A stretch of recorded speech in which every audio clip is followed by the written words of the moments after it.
entered my crochet into a major show recently, and it made me realize there are a few mistakes that you could make that could completely ruin your entry, even if your piece is really good. And the worst part is nobody tells you these things before you enter. So if you've ever thought about entering your crochet into a show, here are 5 mistakes you'll want to avoid.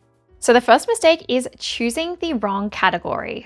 Your piece could be really good, but if it's in the wrong category, it's going in the no pile. For example, there are different yarn weight categories with blankets and shawls. So you'll want to pay extra attention and know exactly what weight yarn you've used for your blanket so that it is not in the wrong category. Categories can also be super specific. An example that I've seen is that in baby wear, you can't have shank buttons. Or if you're entering something like doilies or mandalas, sometimes it will specify that you will need to have 3 pieces and all of them will need to be different patterns. Definitely make sure that you take the time to read through the program thoroughly to make sure that you are not missing anything so that your items have the best chance. Number 2 is not nailing the basics.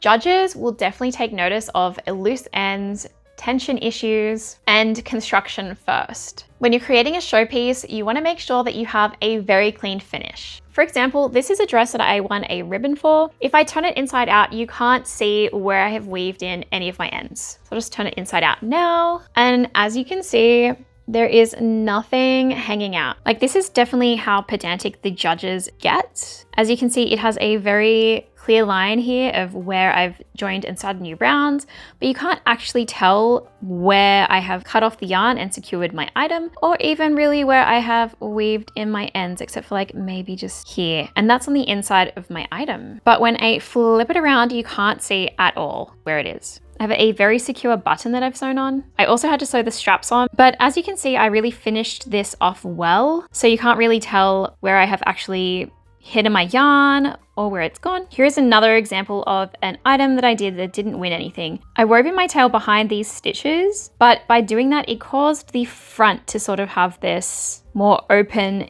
gap situation at the corner compared to the other side over here. And I think that actually cost me because it just didn't finish off the same way as my other items. I think people really underestimate just how harsh the judges do look at the basics, and small things matter way more than you would expect.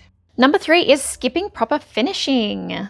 Now, we all know that blocking can completely change how your finished item looks. But if applicable, besties, you just have to get in and do it. Shaping, smoothing, and presentation of the overall item has to be one of our top priorities. Unfinished pieces can look lower quality even if they're not. In this year's Easter show, I did see some unblocked lace, and I can't help but think, would they have won a ribbon if they had just taken the time to block it a little bit? And that is definitely something the judges are looking for.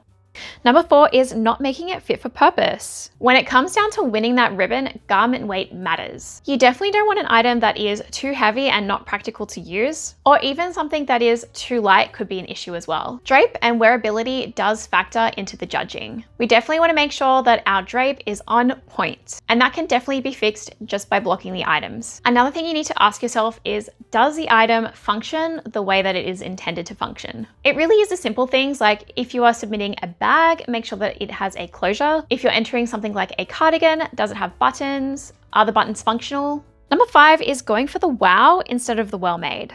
This is something that took me a little bit to learn, but complexity does not always equal better. Execution and neatness often matter more. I actually think some of the more basic items did better this year than the more complex ones, just because of how well they nailed the execution. Entering a show and being displayed is a win anyway, regardless of if you've won a ribbon. If you're thinking about entering a show, I hope this has given you a head start on what actually matters. What's one thing that's holding you back from entering your first show? Let's talk about it in the comments. Thanks for watching, like, comment, and subscribe, and I'll see you in the next video. Bye!